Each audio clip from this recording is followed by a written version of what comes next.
Je m'appelle Thomas Leboniec, j'ai 24 ans. J'ai travaillé chez Globetech, qui était un sous-traitant pour Apple en Irlande. Et j'avais été engagé en tant que Language Analyst entre mai et juin 2019. Donc, je travaillais sur la précision de l'assistant vocal, Siri. On avait une seule tâche et elle était très rébarbative. Il s'agissait d'écouter des enregistrements de personnes qui parlaient à proximité de leurs appareils Apple, les iPads entre autres. On écoutait 1300 enregistrements par jour en moyenne et il s'agissait de vérifier l'exactitude de la transcription entre l'audio et l'écrit. Sur il me semble, 10 semaines que j'ai passées là-bas, j'ai dû faire au moins 46 000 enregistrements ou quelque chose comme ça. Ce qui me conduit à penser que Siri, qui est vendue comme une intelligence artificielle, en fait, est le produit d'un travail de très très longue durée qui a consisté à cumuler en fait, les données de millions et de millions de personnes, donc de millions d'enregistrements et de milliers de personnes qui ont fait le même travail que moi pour lui permettre de comprendre en fait, ce que disent les gens à proximité d'un appareil Apple. Oui, il y avait bien un logiciel de retranscription de l'audio vers l'écrit et nous, notre travail consistait à améliorer sa précision. On travaillait sur un serveur et la manière dont c'était présenté, c'était quasiment comme une page internet avec sur le tiers supérieur, on avait l'enregistrement audio. Ensuite, on avait la retranscription qui était donnée par Siri. Et ensuite, on avait une boîte de texte où on pouvait corriger le discours qui avait été enregistré par Siri. Et encore en dessous, on avait un certain nombre de boutons sur lesquels on était censé appuyer pour dire que l'enregistrement n'était pas valable. Et parmi ceux-là, il y en avait un qui était appelé Accidental Trigger, et celui-là, ça concernait tous les enregistrements où il n'était pas avéré, ou plutôt où il était avéré que la personne ne s'adressait pas à Siri au moment où elle parlait. Donc par exemple, ça pouvait être une conversation entre deux personnes ou plus, et qui ne s'adresse à aucun moment dans l'enregistrement à la machine. Ça pouvait être des bruits de fond, des bruits de poche. On pouvait aussi entendre des gens qui étaient au loin. J'ai déjà entendu des conversations dans un restaurant, des gens qui rigolaient parce qu'ils disaient des trucs du genre « Oh regarde, il s'est déclenché » alors qu'il est posé sur la table. Les indications étaient assez claires dans le sens où si on avait un doute, il valait mieux laisser l'enregistrement. Si on ne savait pas exactement si la personne était en train de s'adresser à quelqu'un d'autre qu'à Siri, ou bien si on n'était pas sûr que l'enregistrement s'était déclenché de manière fortuite, il valait mieux le laisser. Il valait mieux garder cet enregistrement dans la base de données qu'ils utilisaient par la suite. Donc sur certains des projets où j'ai travaillé, le Accidental Trigger, ça revenait très souvent. Donc ça me conduit à penser que pendant la période où je travaillais là-bas, les enregistrements se lançaient de manière plus ou moins aléatoire. Et que, de toute manière, c'était probablement dans leur intérêt pour capturer le maximum de discours possible dans des circonstances les plus diverses possibles également. Au ressenti, il y avait peut-être un tiers des enregistrements sur iPad où on appuyait sur ce bouton, Accidental Trigger. On travaillait sur ce qu'ils appellent le bulk data, donc en gros des données brutes. Elles étaient divisées en paquets de 1 millier d'heures. Donc chacun de ces projets s'appelait 1000 Hour AirPod ou 1000 Hour iPad. Ça voulait dire qu'ils avaient 1 millier d'heures d'enregistrement complet pour chacune des langues où on travaillait. Donc moi, je travaillais sur du français et ça voulait dire que, par exemple, le projet AirPod contenait entre 600 000 et 1 million d'enregistrements pour le français.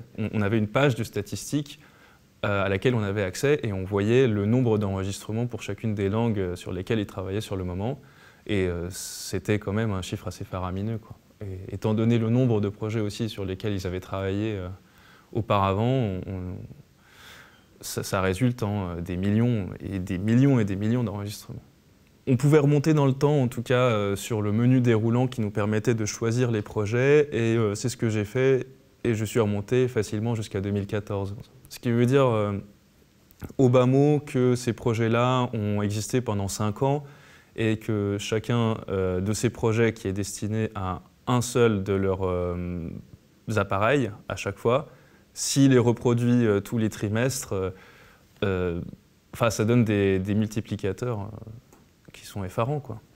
Après, il y avait un certain nombre de consignes qui consistaient non pas à respecter au mieux les règles grammaticales et orthographiques et tout ça, mais plutôt à coller au plus près du discours de la personne. Et puis surtout, ils insistaient énormément sur le fait qu'il fallait qu'on récupère les noms des marques, des films, de la musique. J'ai un exemple en tête, quand je travaillais sur les iPads, on avait énormément d'enregistrements d'enfants en bas âge, beaucoup de petits qui parlaient à leur iPad et qui demandaient pas de patrouille. Donc il fallait qu'on aille regarder sur Google comment ça s'écrivait et où est-ce qu'ils mettaient par exemple une majuscule et s'il y avait une apostrophe ou ce genre de choses pour récupérer avec exactitude le nom de la série afin ensuite de pouvoir l'identifier correctement. Quand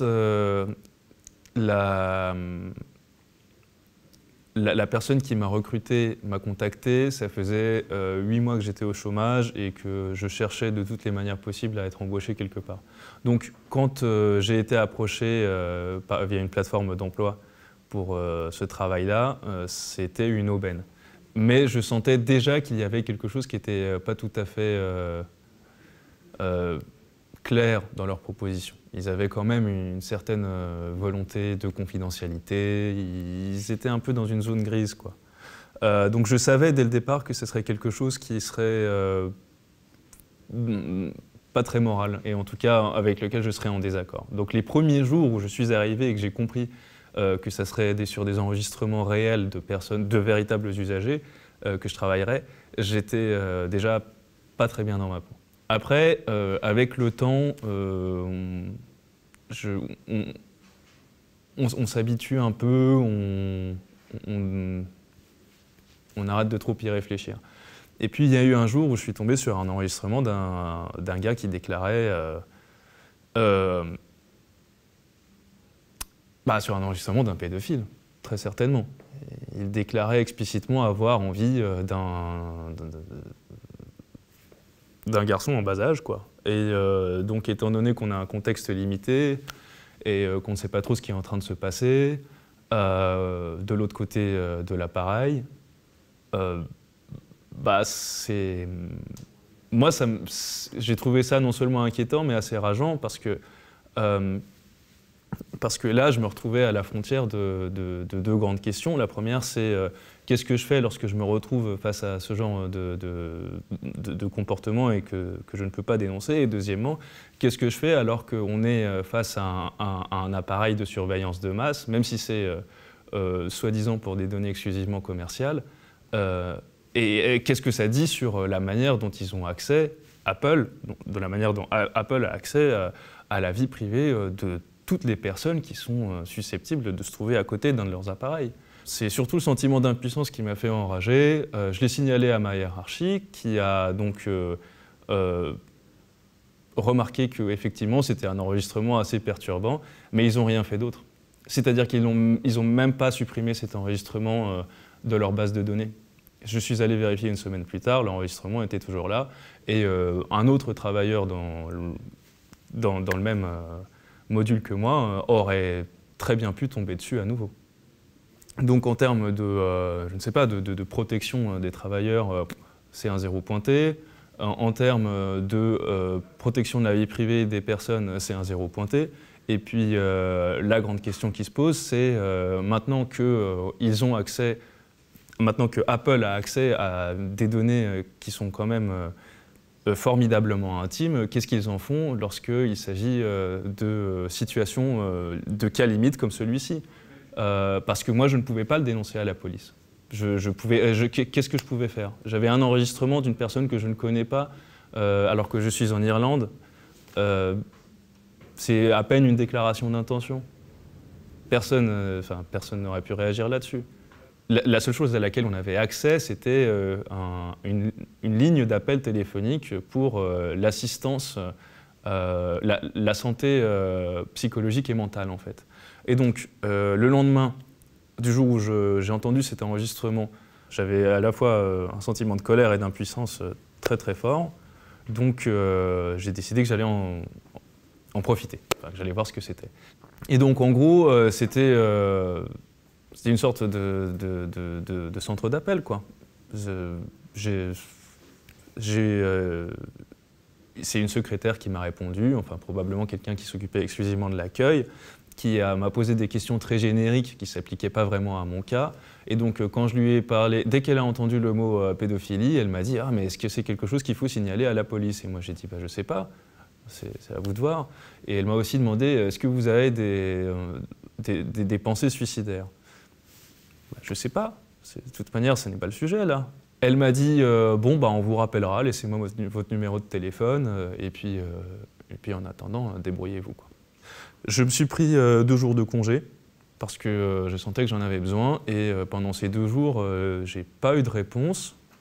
Et donc c'est le dimanche que une psychologue m'a rappelé pour me dire qu'elle avait un créneau de libre la semaine suivante, mais bon, c'était déjà beaucoup trop tard, et moi j'avais pris ma décision. J'avais décidé de partir à ce moment-là. Je me suis dit que je ne pouvais plus continuer de cautionner ça, en fait, parce qu'il y avait beaucoup trop de choses qui étaient dérangeantes. À la fois, le côté surveillance de masse, où on écoute des millions de personnes dans facilement une dizaine de pays différents à la fois, et le fait qu'il était dit explicitement qu'on allait avoir accès à des enregistrements réels et donc susceptibles d'être criminel, à caractère pornographique, ou ainsi de suite. Je suis arrivé au point de rupture, quoi. Et là, j'ai dit non. J'en ai marre. Enfin, ça n'a jamais été pour moi, mais c'est vraiment beaucoup trop, quoi. C'est vraiment beaucoup trop, cette espèce d'indolence générale, cette espèce d'irresponsabilité, cet abus, en fait, de confiance vis-à-vis des millions de personnes qui utilisent ces appareils-là. Cette indignation a toujours été là. Le jour où j'ai décidé d'agir, c'est quand, en gros, je ne pouvais plus vraiment ignorer ce qui se passait devant moi, quoi. Et donc j'ai commencé à prendre des captures d'écran.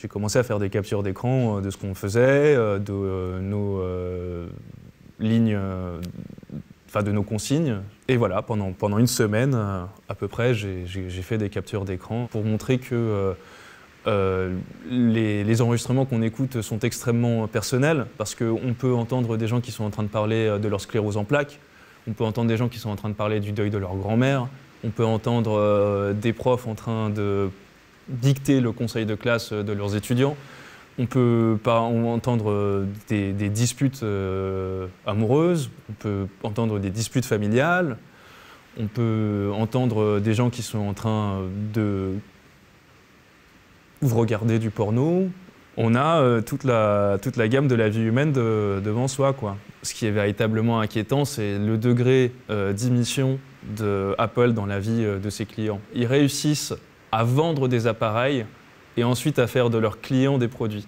Ils sont en train d'utiliser les données de leurs clients qui sont en train de les produire pour eux, et au lieu de peut-être rémunérer ce travail ou au moins de le reconnaître, eh ben, ils essaient de le dissimuler au maximum. Il nous était explicitement interdit de parler de la totalité de nos activités, ou bien avec nos proches, ou bien même avec nos collègues, mais surtout avec des journalistes. Et là, je pense que c'est un aveu de culpabilité, du fait qu'ils étaient tout à fait au courant que si ce qu'ils faisaient était probablement dans les lignes grises de la légalité, eh ben, c'était parfaitement immoral, et que s'ils l'avaient dit au grand public, eh ben, les gens ils auraient probablement dit « mais n'importe quoi ». Dans les captures d'écran que j'ai récupérées, il y a des indications sur d'autres parties de la chaîne de travail, on va dire. Et donc, en gros, leur objectif, c'est de faire en sorte que l'intention de l'usager soit retranscrite en action par la machine. Ça veut dire que les gens qui travaillaient dans ce domaine-là, ils entendaient des enregistrements et, par exemple, ils entendaient quelqu'un dire « appelle Mike ». Et donc, ils avaient des petites chaînes de commandes, en fait, Et ils étaient censés récupérer l'action à mener par la machine, et puis ensuite ils allaient regarder dans les données de l'utilisateur, retrouver dans leur contact un gars dénommé Mike. S'ils retrouvaient Mike dans les contacts de l'appareil, eh bien ils mettaient ça dans leur boîte. Ils étaient en train de produire du code avec d'une manière extrêmement simplifiée en fait. Les personnes qui travaillaient dans le development data avaient accès à tout un tas de données qui correspondaient à la plupart des applications qui sont présentes dans un iPad. Ça voulait dire le carnet d'adresses, la musique, les films, tous les machins, quoi. Il y avait même un des dispositifs sur lesquels on avait accès aux informations des parties d'échecs, parce qu'il y a une application échec. Donc apparemment, on avait aussi accès à ces données-là, entre autres. Plus loin dans la chaîne de production, il y avait des gens qui pouvaient récupérer des données beaucoup plus larges sur l'appareil de l'utilisateur, qui permettaient donc à Siri d'identifier ce qu'il était censé faire en écoutant, en entendant un utilisateur voilà, lui donner une commande. Donc c'est encore un indicateur que Siri n'est pas véritablement une intelligence artificielle qui apprend par elle-même, mais que tout ça, c'est du travail qui est effectué par des humains qui cumulent les expériences et les enregistrements pour identifier ce qu'une personne est en train de demander. Ça veut dire que à partir du moment où ton utilisateur a dit qu'il veut aller à Disneyland, ou bien qu'il cherche une telle adresse, ou bien qu'il veut manger une pizza ou quoi que ce soit, si, notamment pour les locations, et notamment pour les commerces et pour les marques, c'était quelque chose qui leur tenait beaucoup à cœur. Ils voulaient absolument qu'on puisse les repérer, de manière à ce que le travail se fasse de manière de plus en plus automatisée, et qu'ensuite on puisse identifier les gens qui veulent aller à Disneyland, par exemple. Ça, c'est mon... J'en suis convaincu. Je suis convaincu qu'ils font usage de ces données-là pour une exploitation commerciale. Tous les mots-clés qui les intéressent peuvent être identifiés. Et donc, si demain ils s'intéressent au domaine de la santé et qu'ils identifient toutes les personnes qui parlent de sclérose en plaques, eh ben, ils peuvent en faire une base de données. Et si ça les intéresse pour une exploitation commerciale, par exemple aux États-Unis, à partir du moment où on a une condition médicale identifiée par les assureurs, eh bien, ça coûte plus cher de s'acheter une assurance. Ça veut dire que, par exemple, si mon père avait une sclérose en plaques aux États-Unis, eh bien, moi, automatiquement, j'aurais à payer plus cher une assurance santé. Eh bien, si Apple récupère ces données-là, décide à un moment que ce qui les intéresse comme mot-clé, c'est sclérose en plaques, et qu'ensuite, il passe un accord avec les grands assureurs aux États-Unis pour identifier des personnes qui sont susceptibles d'avoir la sclérose en plaques dans leur famille, eh bien, ils peuvent vendre ces données-là. Ça leur permet de créer des bases de données, ça leur permet de créer des fichiers de personnes qui sont plus ou moins susceptibles d'être malades de quelque chose. Et non seulement de leur vendre des produits, mais aussi de vendre leur profil à des personnes que ça intéresse. À moi, c'est ce qui m'inquiète le plus, l'idée que ces données-là puissent être exploitées ensuite dans des formes de coopération publique-privée. À partir du moment où on se retrouve avec un État policier qui décide que tout d'un coup, parler d'un certain sujet ou parler d'une certaine manière, c'est problématique, et qu'un accord est passé avec Apple, il est tout à fait possible d'identifier et de ficher ces personnes-là. Je me souviens d'avoir entendu des enregistrements voilà, à caractère politique où il était question ou bien de gilets jaunes, ou bien d'intention de vote, ou bien d'Emmanuel Macron et ce genre de choses. Et il y a eu une série d'articles dans le New York Times où il était question d'une nouvelle application de reconnaissance faciale qui était une espèce de start-up et qui avait déjà des partenariats avec un certain nombre de départements de police aux États-Unis qui leur ont permis de retrouver des gens beaucoup plus vite qu'en passant par les bases de données du FBI ou ce genre de choses. Ça n'est pas de la science-fiction. Moi, je dénonce là aujourd'hui l'espionnage de masse. Demain, ça peut être de la surveillance de masse. Ça peut être de la coopération entre ces grandes entreprises et des États. Parmi les choses que j'ai vues, il y a il y a des documents qui parlent de la manière dont Siri est conçu par Apple, c'est-à-dire quel est l'esprit qu'ils veulent lui insuffler. Et donc pour eux, Siri a des caractéristiques qui sont suprahumaines en fait. C'est-à-dire qu'ils veulent donner l'impression au départ que c'est voilà, un assistant qui est là pour vous aider à simplifier la vie et tout ça. Mais que si vous creusez un peu et que vous posez des questions un peu plus développées à Siri, il va se révéler comme étant une entité non humaine, en fait possiblement atemporelle et voilà, et omniprésente et suprahumaine. Parmi ces indications, il y a la réponse à la question « Qu'est-ce que tu fais en ce moment, Siri ?»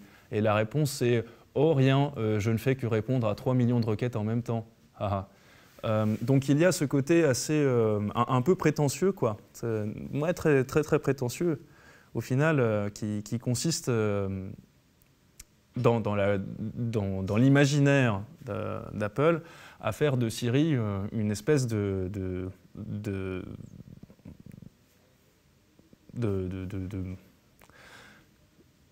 d'entité sacrée. Je ne vois pas d'autres mots. Ils essaient effectivement de lui donner les attributs de la divinité, de quelque chose qui est par-delà en fait le bien et le mal, par-delà les limites humaines. Et ça révèle aussi la philosophie probablement des concepteurs de Siri, et peut-être plus loin aussi de l'entreprise tout entière. Et ça relève du transhumanisme. Ils sont en train d'essayer de s'imaginer un futur où les humains sont dépassés par la machine, quoi. Et c'est bien ça qui est traduit en fait dans cette manière d'imaginer l'assistant vocal comme étant impartial, omniprésent, omniscient, atemporel. Pour moi, une intelligence artificielle, d'après ce que j'en comprends, c'est une machine qui est capable d'apprendre par elle-même. Et donc, pour le coup, par l'expérience que j'ai faite de mon travail et par les captures d'écran que j'ai faites, ça n'est pas le cas. Parce que pour nourrir la machine, il faut des humains qui lui disent quoi faire et quoi comprendre à chaque fois. Donc, il faut vraiment du travail humain là derrière. Et à ce propos, il faut aller voir les ouvrages d'Antonio Casilli, qui lui comprend beaucoup mieux ces questions-là et qui est capable d'expliquer en quoi c'est pas vrai. Et ça m'amène aussi à l'une de leurs lignes directrices qu'ils appellent les sujets sensibles. Donc quand j'ai consulté cette section-là, eh bien, les sujets sensibles, c'était le féminisme. C'était l'une des questions qui leur posait problème en termes de réponse par l'assistant vocal à des utilisateurs. Et donc, au lieu de prendre position, l'objectif des concepteurs, c'était de présenter Siri comme un être complètement impartial. Et donc de dire je ne prends part au débat ni d'un côté ni de l'autre, et pour ça il y avait, il me semble, 2 ou 3 stratégies différentes, dont l'esquive et puis le renvoi vers des pages informatives, du genre « Oh, j'ai trouvé telles informations sur Wikipédia, vous pouvez aller voir ça ». Mais en tout cas, le refus absolu de prendre parti. Donc il y avait dans ces indications des réponses types préparées pour des questions par l'utilisateur du type Siri, qu'est-ce que tu penses des féministes? Siri, n'est-ce pas qu'être un gros macho, c'est pas bien? Ou bien Siri, n'est-ce pas qu'être une féministe, c'est pas bien? Eh bien la réponse était en fait la même des deux côtés. Je ne prends pas parti, ou bien je pense que toutes les voix devraient être écoutées de la même manière. Enfin, du jargon, quoi, du jargon entrepreneurial, quoi. Alors, pourquoi est-ce que le féminisme est un sujet sensible? Personnellement, ça me dépasse. je ne sais pas. Enfin, si, j'ai eu d'idées, mais bon, pour le coup, j'étais estomaqué en voyant ça, quoi. Je présume qu'en 2019, encore aujourd'hui, hein, c'est un sujet social qui est apparemment prêt à polémique et qu'il y a de la défiance vis-à-vis du féminisme dans certains secteurs de la société. Et donc, je pense que ça servait 2 objectifs différents qui finalement se rejoignent. Le premier, c'est continuer avec la manière dont on conçoit Siri chez Apple, donc une entité qui est bien au-delà des turpitudes humaines. Voilà. Et la deuxième, c'est que pour des raisons bêtement commerciales, quoi, on ne va pas s'aliéner une partie de la clientèle, des gens qui achètent Apple, parce qu'on défend la cause féministe. C'est un choix de ne pas prendre parti, mais à vrai dire, ça existe chez plein d'autres compagnies. Donc, en août 2019, il y a des gens qui ont contacté un certain nombre de journaux européens pour signaler ce que faisaient à la fois Google, Apple et puis, il me semble aussi Amazon. Donc, la même chose en gros. Le défenseur des droits de Hambourg, si je ne me trompe pas, a demandé un arrêt provisoire d'au moins 3 mois sur ces activités-là. C'est ce qui s'est produit. Mais en fait, Apple a décidé que sa ligne de défense, ça serait « désolé, on va faire plus attention à la vie privée de nos utilisateurs et maintenant, on va arrêter de passer par des sous-traitants et on va embaucher les gens directement chez nous ». Ça aussi, c'est un aveu de culpabilité. La reconnaissance que ce qu'on a fait, c'était pas bien, maintenant qu'on ait pris la main dans le sac, on va peut-être changer un peu nos méthodes. Mais le mal est fait. Le mal est fait parce que la capacité de reconnaissance de l'assistant vocal est décuplée maintenant. Il y a des millions et des millions de personnes qui ont été écoutées à leur insu et qui ne savent toujours pas, on ne sait toujours pas en fait, qu'est-ce que ça donne comme information sur une base de données. Quelles sont les informations qui sont utilisées, quelles sont les bases de données qui s'utilisent, qui a accès au sein de l'entreprise, qu'est-ce qu'ils en font, à qui ils les vendent, quels sont leurs projets là-dessus, quelles sont les informations qui les intéressent maintenant, quelles vont les intéresser dans le futur. Rien de tout ça n'est résolu. Si Apple s'est installé en Irlande, dans l'Union européenne, c'est parce que l'Irlande leur propose des abattements de taxes monstrueux.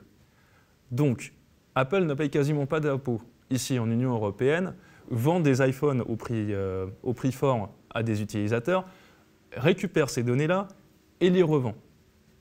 Donc ils se font un profit monstrueux tout en étant opaques au possible sur leurs activités, sur le dos des Européens, sur la totalité des Européens.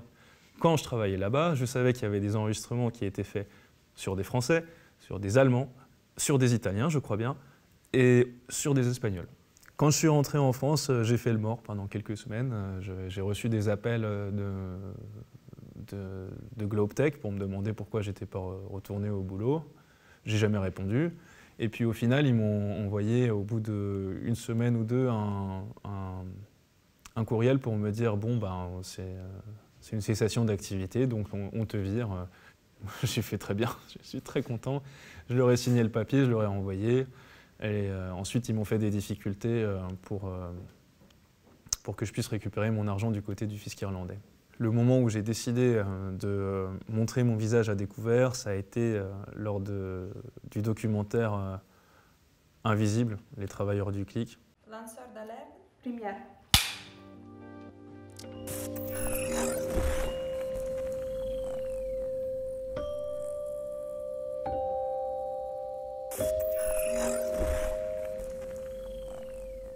En parlant à des proches, il y en a un certain nombre qui m'ont conseillé de rester anonyme. Et j'ai mis du temps en fait, à me décider et à montrer mon visage et à dire voilà mon vrai nom, voilà qui je suis, voilà ce que j'ai fait comme expérience, parce que les retombées peuvent être considérables. Je risque un procès.